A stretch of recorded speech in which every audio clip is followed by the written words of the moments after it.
반갑습니다. 네, 장명기입니다.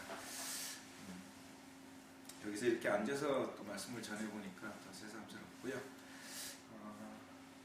정말 지금 여기 교회가 우리 장명기 목사님께서 말씀하셨듯이 정말 영성적인 교회였으면 좋겠다. 그리고 영성적이면서도 가장 영성적이라고 하는 것, 하나님 중심에 서 있다라고 하는 그런 교회는 가장 실천적이다라고 하는 말과 같다고 생각합니다. 그래서 오늘 지금 여기 교회는 말씀과 실천이 항상 함께 가는 그러한 교회로 서 있었으면 좋겠다. 그런 교회에 여러분이 함께 이곳에서 말씀을 배우고 예배를 드리고 그리고 함께 사랑을 나누는 것은 굉장히 큰 하나님의 축복이라고 믿습니다. 이런 은총이 지금 여기 교회에 함께하는 여러분 모두에게 있었으면 좋겠다 싶습니다. 먼저 말씀을 한 곳 보고 그리고 말씀을 나눌 수 있으면 좋겠습니다. WCC와 그 다음에 말씀에 대해서 좀 같이 나누겠습니다. 오늘 말씀은 갈라디아서 2장 15절에서부터 마지막 21절에 있는 말씀을 함께 교독하면 좋겠습니다. 갈라디아서 2장 15절에서부터 21절에 있는 말씀입니다.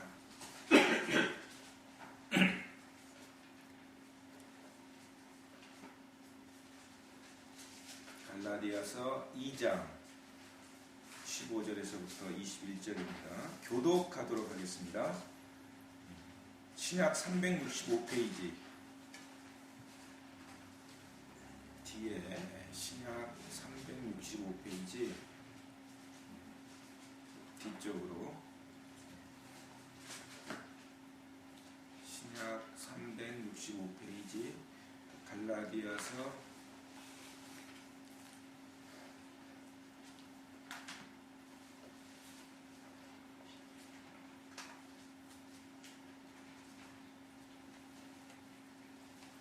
갈라디아서 2장 15절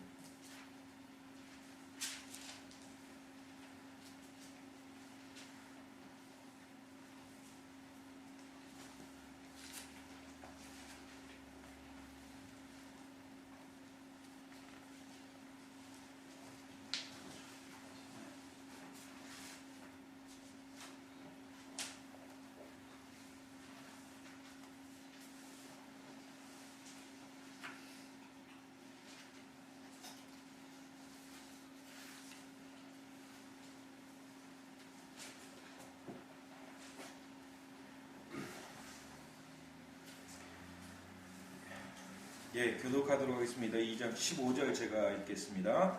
우리는 본디 유대 사람이요 이방인 출신의 죄인이 아닙니다. 그러나 사람이 율법을 행하는 행위로 의롭게 되는 것이 아니라 예수 그리스도를 믿는 믿음으로 의롭게 되는 것임을 알고 우리도 그리스도 예수를 믿는 것입니다. 그것은 우리가 율법을 행하는 행위로가 아니라 그리스도를 믿는 믿음으로 의롭다고 하심을 받고자 했던 것입니다. 율법을 행하는 행위로는 아무도 의롭게 될 수 없기 때문입니다. 우리가 그리스도 안에서 의롭다고 하심을 받으려고 하다가 우리가 죄인으로 드러난다면 그리스도는 우리로 하여금 죄를 짓게 하시는 분이라는 말입니까? 그럴 수 없습니다. 내가 헐어버린 것을 다시 세우면 난 나 스스로를 범법자로 만드는 것입니다. 나는 율법과의 관계에서는 율법으로 말미암아 죽어버렸습니다. 그것은 내가 하나님과의 관계 안에서 살려고 하는 것입니다. 나는 그리스도와 함께 십자가에 못 박혔습니다. 이제 살고 있는 것은 내가 아닙니다. 그리스도께서 내 안에서 살고 있습니다. 내가 지금 육신 안에서 살고 있는 삶은 나를 사랑하셔서 나를 위하여 자기 몸을 내어주신 하나님의 아들을 믿는 믿음 안에서 살아가는 것입니다. 같이 읽겠습니다. 나는 하나님의 은혜를 헛되게 하지 않았습니다. 의롭다고 하여 주시는 것이 율법으로 되는 것이라면 그리스도께서는 헛되이 죽으신 것이 됩니다. 아멘. 이번에 부산에서 10월 29일부터 8일까지 장장 열흘간 세계교회협의회 세계 교회들이 하나로 함께하는 그러한 총회가 10차 총회가 부산에서 열렸습니다. 이번에 그 주제는 생명의 하나님 정의와 평화로 우리를 이끄소서라고 하는 우리를 정의와 평화로 이끄소서라고 하는 주제로 했는데 그 청년, 그 다음에 여성, 장애인, 그리고 다른 데는 그 원주민 이렇게 해서 총회가 시작되기 이틀 전에 사전 대회라고 해서 프리 어셈블리라고 해서 사전 대회를 진행합니다. 특별히 우리 제가 속해 있는 학생 단체에는 청년과 학생들이 같이 있어서 이 프리 어셈블리까지 이틀 전에 하는 행사부터 해서 11월 8일까지 쭉 부산에서 활동을 했습니다.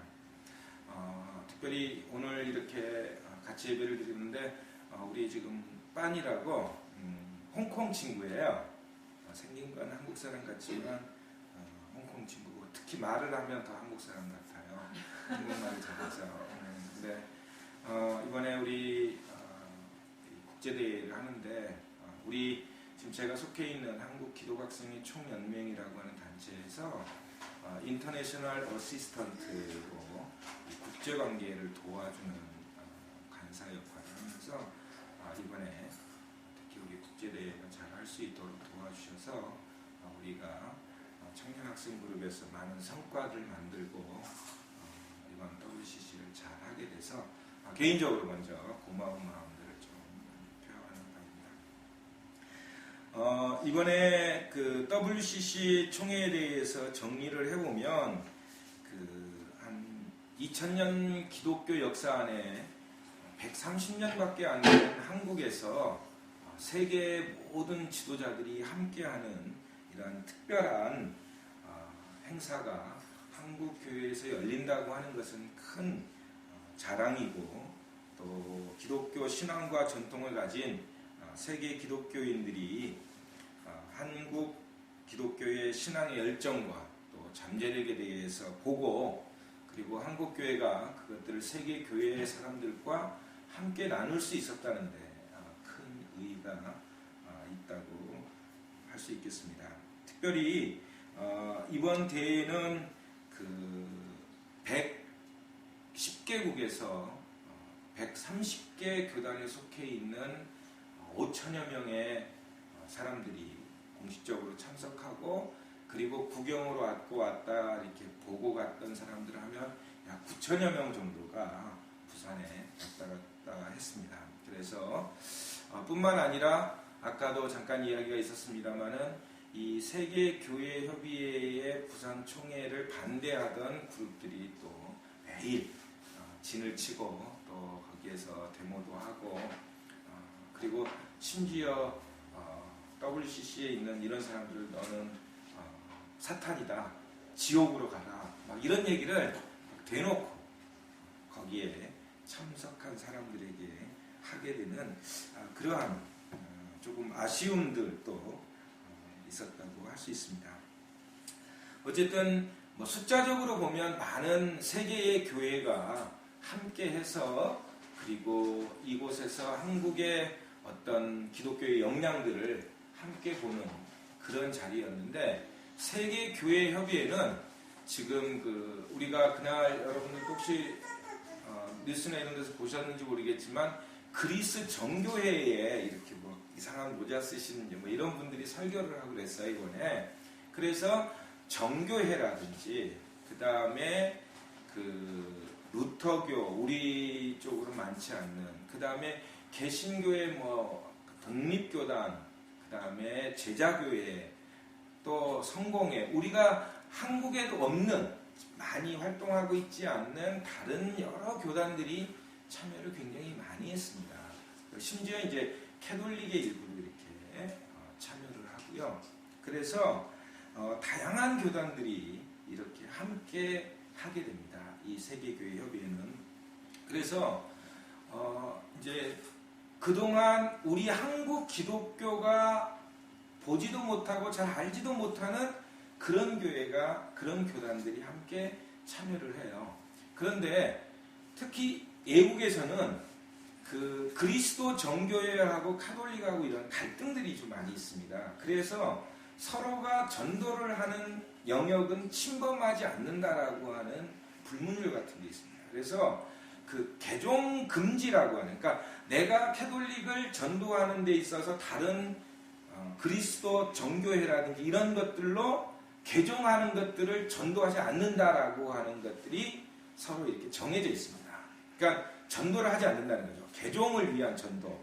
이런 것들이 기독교에 지금 우리 반대했던 사람들에게 있어서는 굉장히 이상하게 보입니다. 왜냐하면 그리스도의 복음, 오직 예수 그리스도를 전해야 한다라고 생각하는, 그리고 그렇게만 배워. 그래서 복음을 위해서는 다른 어떤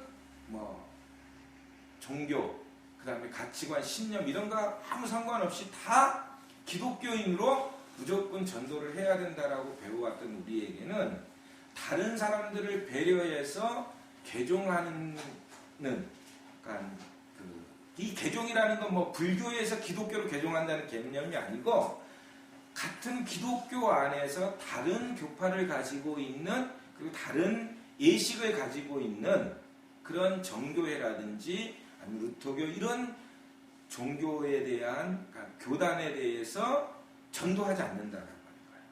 이런 것들이 좀 다르거든요. 그런 부분들에 대해서 반대를 하는 입장들이 있는 거죠. 그래서 이번에 이제 반대했던 여러 단체들이 가지고 있는 부분에 몇 가지가 있습니다. 그러니까 종교다원주의. 그러니까 기독교 이 WCC는 다른 종교나 이런 부분들에 대해서 존중을 해요. 그러니까 존중을 한다는 건 뭐냐면 그 종교가 가지고 있는 부분들을 그대로 인정해 준다는 거예요. 왜냐하면 그게 사실이니까. 예를 들면 불교도들이 지금도 있지 않습니까? 우리 지난번에 우리 권사님이 이렇게 함께 오셨던 분이 저는 나중에 들었는데, 예를 들면 이제 불교에 다니는 분이라고 이야기 들었어요. 근데 불교에 다니는 분이라고 해서 저랑 다른 건 아니까. 신앙관은 다를 수 있지만 그가 불교인인 거는 우리가 존중해줘야 되잖아요. 근데 기존에 우리가 배워왔던 신앙관에서는 그러한 것들을 존중하지 않는 거죠. 오직 그런 사람들 다 타종교이든 기독교를 가지고 있든 나랑 다른 사람들은 다 내가 믿는 기독교로 개종하도록 전도를 해야 된다. 그러니까 이번에 반대했던 사람들은 예를 들면 우리가 신앙하고 있는 이 종교가는 그들이 믿어왔던 것과 다른 거예요. 그래서 우리는 지옥에 가야 되는 사람이라고 생각해요. 그리고 내가 하나님을 믿는다고 고백하는 내 고백과는 아무런 상관없이 정죄를 하고 지옥에 가라, 이런 식으로 이야기를 한다는 거죠. 그게 나랑 다른 것들을 존중하지 못하는 데서 오는 가치관인데, 그걸 종교 근본주의라고 흔히 이야기합니다. 그러니까 우리 기독교에도 근본주의가 있어요. 아주. 그래서 굉장히 보수적이고, 그리고 자기랑 틀린 것은 무조건 잘못됐다 하고, 그리고 배격하는 이런 부분들이 있다고 하는 것입니다. 그런데 심지어 요즘 조금 문제가 되고 있는 우리 사회에는 굉장히 아직도 금기시되고 굉장히 조심스러운 부분들 같은 경우가, 예를 들면 동성애 문제입니다. 다른 나라 같은 경우에는 동성애 문제나 이런 것들을 신학적으로 이야기를 해야 돼요. 왜냐하면 그런 사람들이 많고 또 사회적으로 분위기가 그들을 존중해주는 문화이거든요. 근데 우리는 그런 문화가 아닙니다. 그래서 그런 것들을 이야기하면 이상한 사람, 뭔가 문제가 있는 사람으로 보고 편견을 쏟아부어요. 심지어는 그런 사람들을 테러를 하는 경우가 많아요. 이런 것까지 있습니다. 그래서 그런 부분들의 문제를 가지고 있는 다양한 우리 사회의 지구촌에 가지고 있는 다양한 문제를 함께 놓고 거기에서 어떻게 기독교가 진정 하나님의 백성, 모두를 하나님의 백성으로 보고 있는 그러한 이 에큐메니칼 정신. WCC는 신학을 에큐메니칼 신학에 기초하고 있어요. 에큐메니칼 신학은 뭐냐면 이 우주가 하나님의 집이라고 보는 거예요. 그러니까 이 우주가 다 하나님의 집이라고 보는 거죠. 하나님의 집은 뭐냐면 이 모두의 이 세상에 살고 있는 모든 사람을 다 한 형제 자매로, 하나님의 한 형제 자매. 우리가 한 가족에도 생각이 다르고 가치가 다르고 모양새도 다르지만 가족이라는 이유 때문에 서로 이해해주고 또 기다려주고 또 양보해주고 그런 것처럼 이 지구촌에 살고 있는 모든 사람이 다 하나님의 집안에 살고 있는 한 형제, 한 자매다라고 보는 거예요. 이게 한마디로 말하면 에큐메니칼 신학이라고 얘기할 수 있어요. 그래서 에큐메니칼 신학은 다른 문화, 다른 환경, 사상, 가치 이런 것들이 달라도 같이 존중해지기 때문에 함께 모일 수가 있는 겁니다. 그래서 다양한 문화와 가치들이 같이 있으면 처음에 그것들을 경험해보지 않는 사람들에게 굉장히 어색해요. 그래서 그것들에 대해서 잘 이해하지 못하고 받아들이지 못합니다. 특별히 한 가지만 더 예를 들면 우리가 속해 있는 교단이 통합측 교단인데 통합측 교단은 굉장히 통합이에요. 통합. 그러니까 보수와 진보의 중간 정도 있다고 할까요?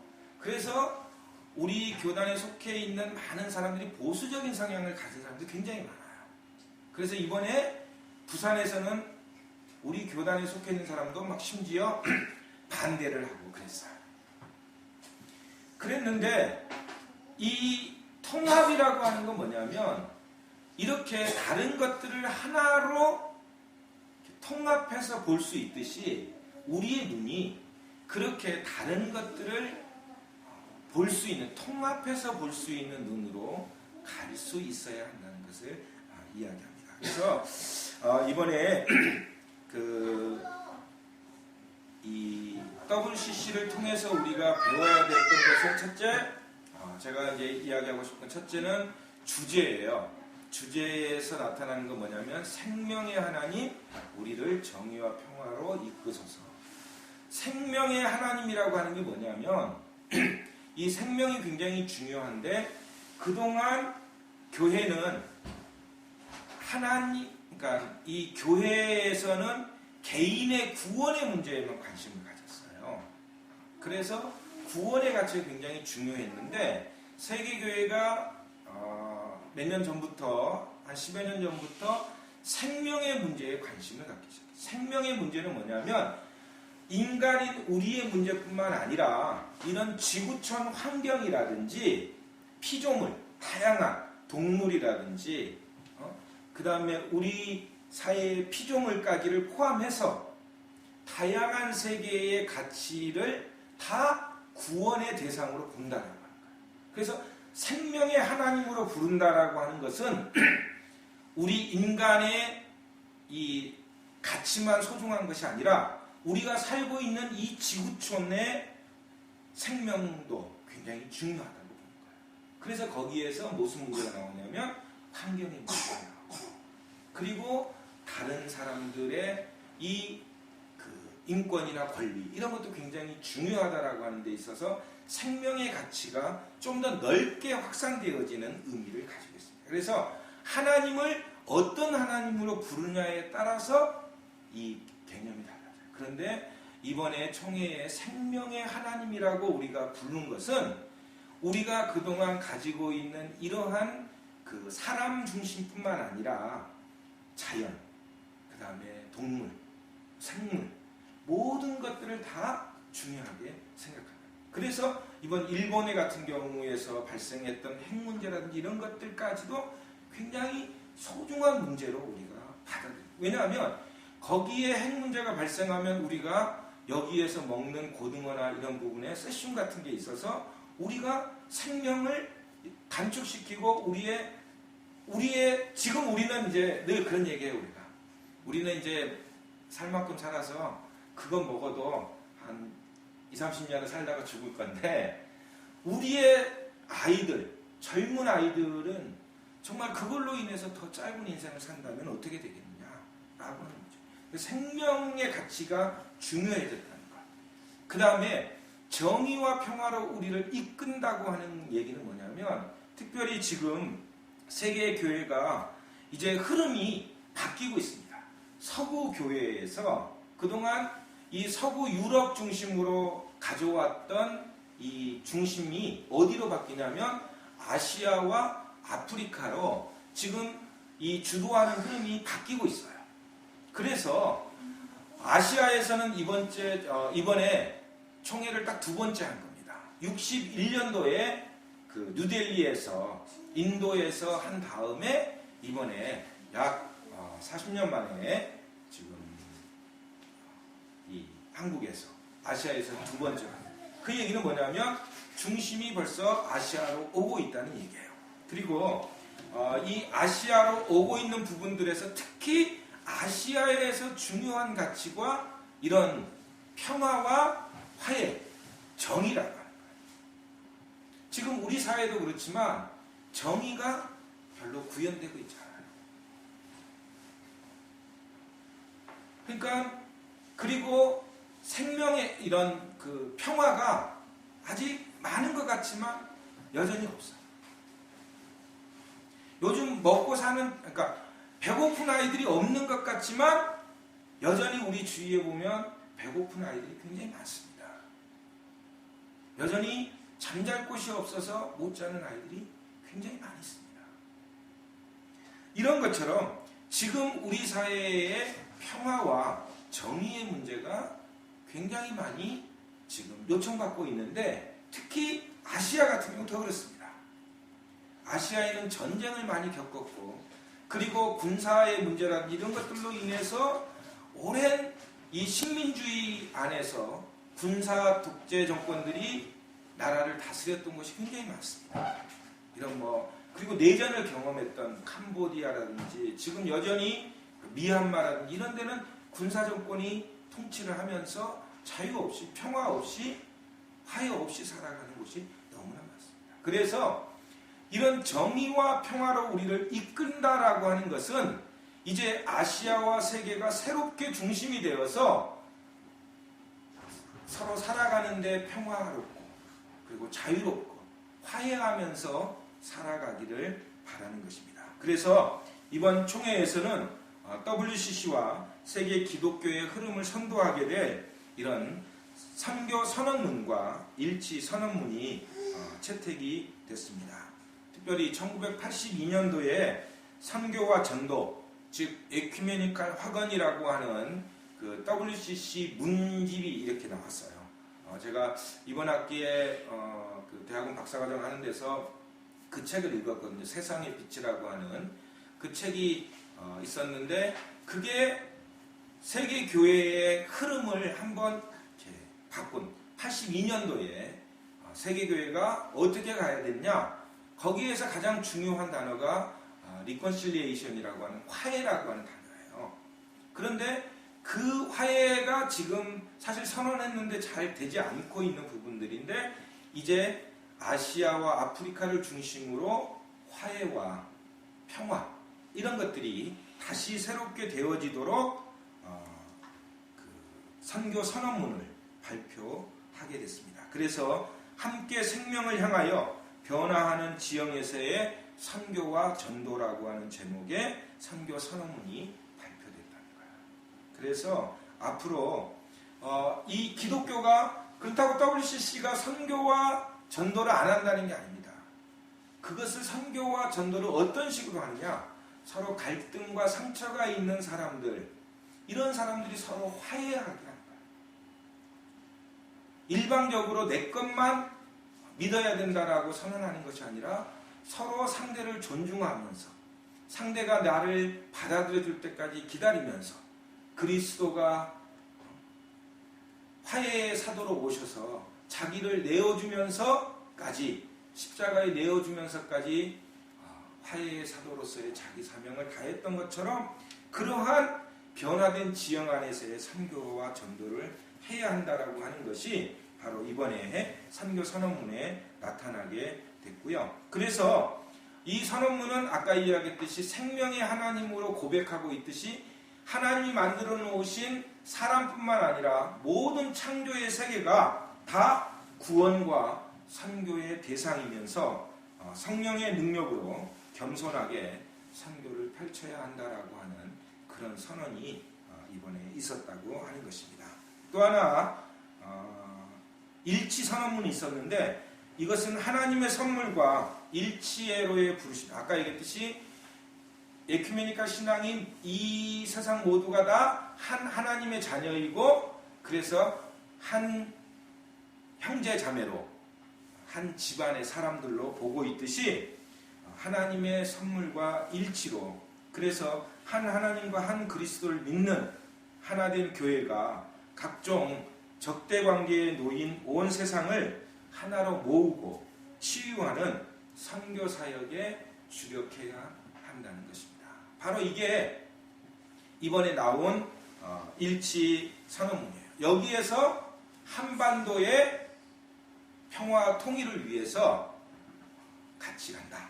정전 60주년이 됐는데 정전 60주년 정전 체제를 평화 체제로 만들어서 정전이라는 게 뭐예요? 지금 전쟁이 잠시 멈춰 있는 상태. 이런 상태의 협정을 전쟁이 아닌 전쟁이 멈춰 있는 것이 아니라 완전히 전쟁을 끝내. 그래서 앞으로는 서로가 서로를 공격하지 않고 적으로 보지 않는 그래서 서로가 한 민족임을 생각하면서 앞으로 어떻게 통일을 할 것인지에 대해서 같이 고민하는 이러한 평화협정을 만드는데 이제 이게 한국교회 문제뿐만 아니라 특히 분단의 마지막 국가인 한반도에서 이번 WC 총회가 열렸던 것은 이런 분단과 갈등을 넘어서서 세계교회가 이제 일치로 화해로 나아가겠다라고 하는 선언인 거죠. 그래서 한반도의 통일의 문제는 한반도의 문제뿐만 아니라 이제 세계교회가 함께 해야 되는 문제다. 그래서 이번에 세계교회가 함께 한반도의 평화를 위해서 화해를 위해서 일하겠다. 이런 부분들을 이번에 선언하게 된 겁니다. 거기에 이번에 우리 기독학생들도 앞으로 아시아 지역을 위해서 같이 아시아 지역의 20개의 나라들과 함께 화해를 위해서 일할 수 있는 전문가들을 훈련시켜서 앞으로 한반도의 화해뿐만 아니라 아시아 지역의 화해를 위해서 그리고 세계 교회 기독학생들과 함께 세계 기독학생들을 위해서 세계 교회에서 각 대륙별로 평화를 위해서 함께 일하가는데 같이 협력하기로 그런 결정을 했습니다. 앞으로 이 올해 10차 총회가 열렸던 이 총회는 기독교 역사에서 굉장히 중요한 전환점들을 가지고 갈 거라고 믿습니다. 그래서 이번 이번 WCC를 통해서 세계교회가 인상을 받았던 건 뭐냐면 그 세계인의 신앙적인 영성에 정의와 평화를 그 가슴에 품게 했다는 거예요. 아까 얘기했듯이 생명의 하나님과 정의와 평화를 세계인들이 이제 가슴에 품고 앞으로 이 정의와 평화로 하나님의 선교를 해나갈 거라고 하는 것들로 강하게 인상 지어졌다는 것. 그 다음에 두 번째로 WCC가 이런 일치, 화해, 성프란체스코가 이야기했던 화해의 사도로 일치를 위해서 일하는 게 기독교의 가장 중요한 임무이듯이 이번 기회를 통해서 그런 일치를 중요한 가치로 보게 되었다라고 하는 점입니다. 마지막으로 이번 WCC 총회는 아까 이야기했듯이 아시아에서의 역할이 이제 세계 교회에서 굉장히 중요한 의미를 갖게 되었다고 하는 점입니다. 그래서 평화와 이런 그 정의의 문제가 구체적으로 사람들의 가슴 안에 심어졌고, 그리고 일치를 위한 운동으로 더 힘있게 나아가야 한다라고 하는 결단과 함께 아시아에서의 역할론이 세계교회에 굉장히 중요한 자리로 자리매김되어졌다라고 하는 사실입니다. 아울러 뭐 여러 가지 아쉬운 점도 있습니다만은 사실은 이번에 그동안 10차 총회 치러지는 데 있어서의 비율적으로 보면 가장 많은 돈을 지출을 했어. 그래서 굉장히 비싼 수업료를 내고 WCC 대회를 치렀다라고 하는 이야기가 있습니다. 그런데도 불구하고 조금 많이 아쉬웠던 부분들이 많은 대회로 평가가 되어지고 있습니다만은 특별히 또 우리 사회의 이 보수와 진보라고 하는 이 진영 논리가 여전히 있고 또 반대하는 세력들이나 그룹들을 이렇게 기독교가 좀 포용하지 못한 부분들에 대한 아쉬움도 있었습니다. 그러나 또 특별히 이번에 세계교회 안에서 한국교회 여성들이 아시아 의장이 되고 그리고 WCC 중앙위원이 되는 이런 부분에서 많이 그동안 소외되었던 여성들이 세계교회의 지도력으로 특히 한국교회의 리더가 되어서 역할을 감당할 수 있는 기회를 가졌다고 하는 것도 여러 좋은 긍정적인 평가라고 할 수 있겠습니다. 어쨌든 WCC라고 하는 것이 가장 어떻게 보면 세계교회가 함께하고 있는 가장 큰 대회입니다. 그러니까 기독교의 유엔이라고 할 만큼 굉장히 많은 조직을 가지고 있고 굉장히 오랜 역사를 가지고 있습니다. 이런 역사를 가진 WCC가 한국에서 총회를 했고 그걸 통해서 아까 얘기했듯이 그 통합측이 그동안 많이 인식이 되게 혼란스러웠어요. 보수적인 부분도 있고 진보적인 부분도 있고 그래가지고 지금 통합측 내에서는 무슨 얘기가 있냐면 WCC를 하고 나서부터 그동안 WCC에 대해서 굉장히 부정적으로 얘기했는데 우리 교단이 주도적으로 나서서 이번 WCC를 하다 보니까 이게 좋은 것 같다라고 이야기를 한 거예요. 근데 뭐가 좋은지를 모르는 거야, 내용을. 왜냐하면 그동안 너무 부정적으로만 이야기했기 때문에. 그래서 아까 우리 장영 목사님이 얘기했듯이 이 앞에 권사님이 이야기했던 물음 같은 것이 여기 다른 교파를 다니고 있는 권사님의 물음뿐만 아니라 우리 교회에 속해 있는 그리고 많은 한국교회에 속해 있는 사람들에게 있어서 불편한 부분들이 있는 거죠. 그런 것들이 있는 부분에서 앞으로 WCC의 성과의 문제가 아니라 이제 WCC는 앞으로 한국교회가 어떻게 이 WCC 이후를 어떻게 준비해 갈 거냐라고 하는 것이 큰 과제이고 또 앞으로 한국교회에 희망이 있느냐 없느냐의 문제는 포스트 WCC 총회 이후다 라고 하는 이야기가 있을 정도입니다. 앞으로 여러분들도 이 WCC 세계대회를 통해서 얻은 이런 소중한 가치와 그리고 이후에 세계교회가 함께 가야 되는 방향성을 제시한 이런 선교와 협력, 일치에 대한 선언이 한 30년 만에 다시 이렇게 생겼는데 그것들을 앞으로 어떻게 가져갈 수 있을 것인지에 대해서는 함께 신앙생활을 하는 여러분 모두의 몫이라고 하는 생각을 하면서 좀 더 많은 관심과 기도를 해주시기를 바랍니다. 오늘 제가 읽고 함께 간단하게 말씀 나누고 싶었던 것은 흔히 우리가 말하고 있는 이신칭입니다. 믿음으로 말미암아 의롭게 된다라고 하는 이 바울의 칭의론에 대해서 잠깐 이야기하려고 하는 것입니다. 그건 오늘 이 안디옥 교회 사건에서 이 베드로와 그리고 야고보라고 하는 원래 이 유대인들이 같이 이방 유대인, 이방인들과 함께하는 식사 자리가 있었는데 그때 이방인들과 식사하는 것 자체가 원래 금지되어 있었습니다. 왜냐하면 이 유대인들에게 있어서의 식사는 항상 자기들끼리 해야 되는 율법에 의해서 할례를 받고 구원받은 하나님의 백성으로 된 거룩한 사람들끼리 하는 겁니다. 왜냐하면 율법에 가장 많은 규정이 이 식사 규정이에요.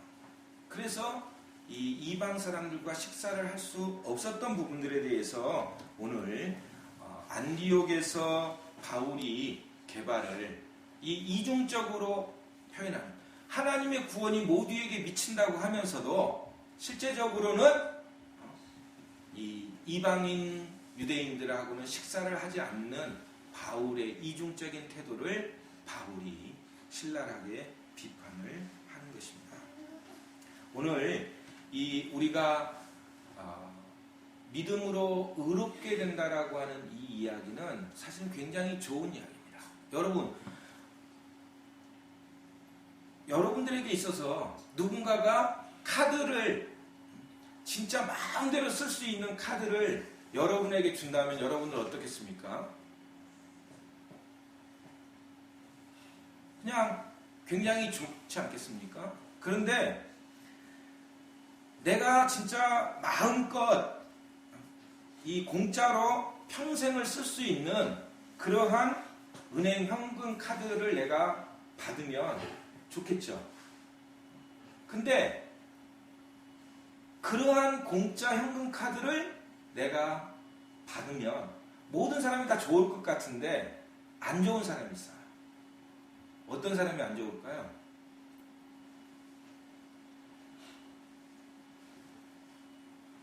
공짜 현금 카드를 받으면 다 좋을 것 같지만 조금 불편한 사람들이 있을 거예요.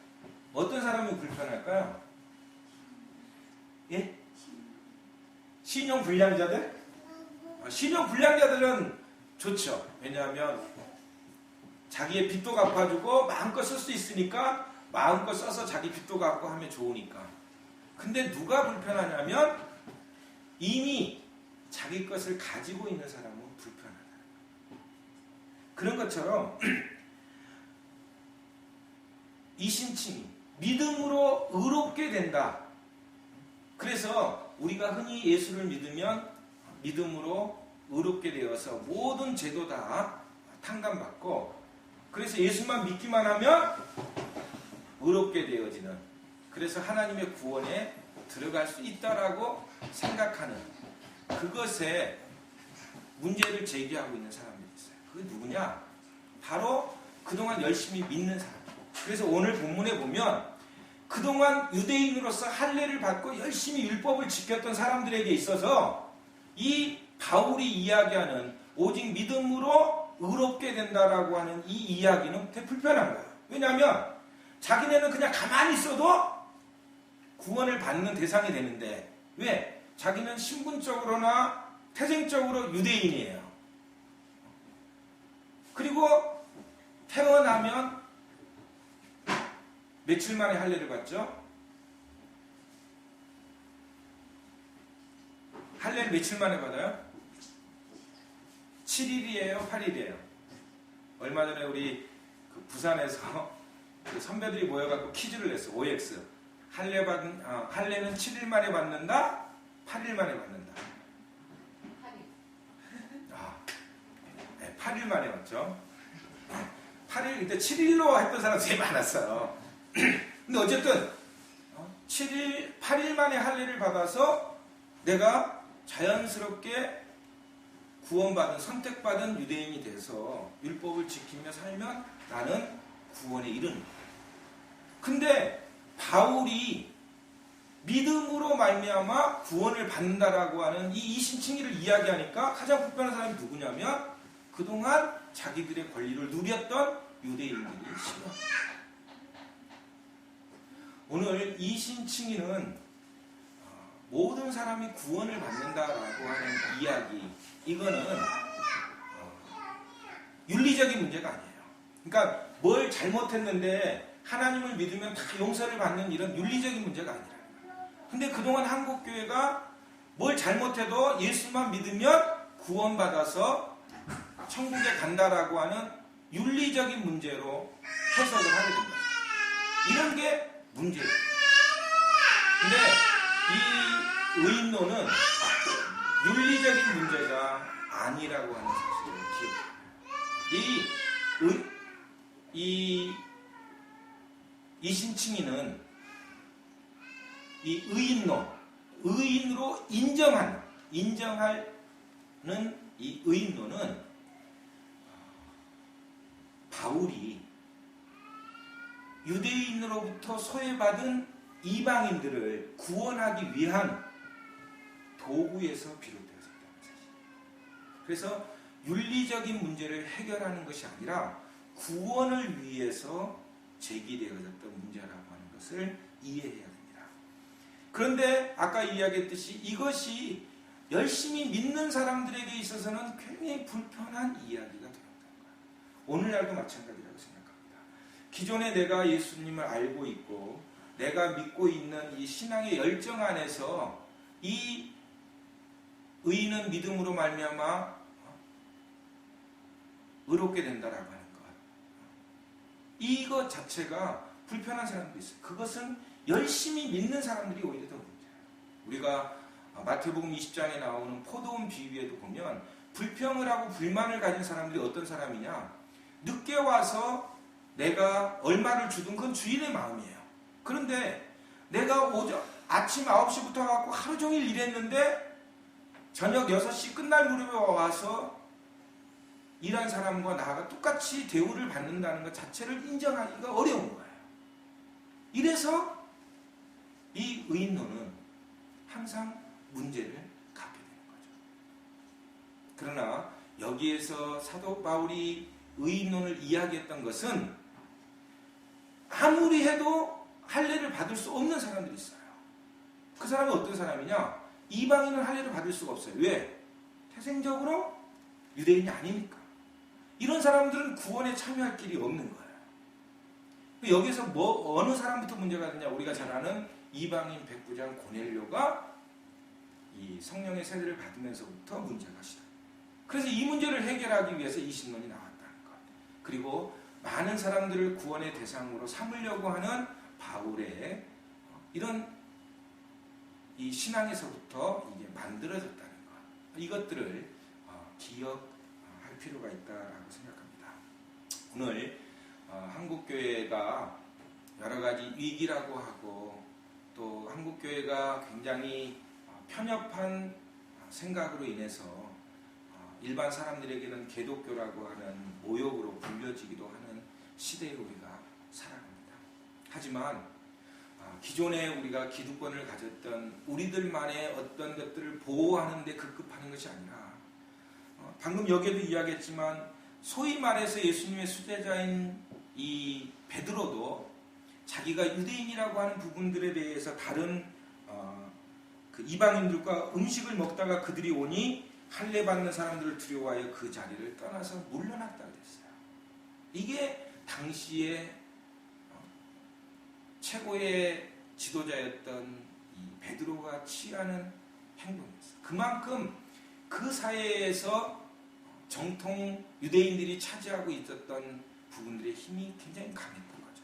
그런 문화, 그 안에 들어와서 구원 할례를 받고 율법을 지키면서 신앙생활을 해야 된다라고 하는 당시의 문화에서 소외된 사람들, 그리고 예수를 주로 고백하면 구원을 받는 수 있는 여지를 누군가를 향해 열고 있다는 것은 굉장히 위험한 일이죠. 그러니까 이신칭이라고 하는 것 자체가 굉장히 사실 그걸 주장하는 것만으로 이미 이단이 될 수 있을 만큼 위험하고 그리고 용기 있는 행위였다는 거예요. 그런데 바로 사도 바울은 그것을 당당하게 해냈다고 하는 사실입니다. 오늘 이 이신칭의를 통해서 우리가 기억해야 되는 것은 자기들 특권을 주장하는 집단에게 우리가 맞서서 당당하게 하나님의 구원은 모든 이들에게 열려있다. 이게 바로 바울의 이신칭의의 결과이고, 그것은 윤리적인 해석의 문제가 아니라 하나님의 구원으로 가야 된다. 이신칭이라고 하는 게 윤리적인 부분들로만 놓으면 어떤 문제가 생기냐면 내가 뭔가를 잘못해도 괜찮다. 왜? 나는 하나님이 베풀어 주신 은혜로 나는 이미 의인이 됐다라고 하는 부분들의 이 교만함에 빠질 수가 있기 때문입니다. 그래서 우리가 이 부분들을 어떻게 이해해야 되냐면 그 원래 구약 히브리 성경에는 그러니까 하나님이 의인을 믿음으로 의인은 나의 믿음으로 살 것이다. 이렇게 되어 있어요. 그러니까 나의 에무나라고 하는데 믿음이라고 하는 건 그러니까 의인은 나의 믿음으로 말미암아 살 것이다 라고 하는 걸로 되어 있고 그 다음에 70인역에는 의인은 믿음으로 말미암아 70인역에는 그렇게 되어 있는 거죠. 주권이 하나님에게 되어 있어요. 하나님.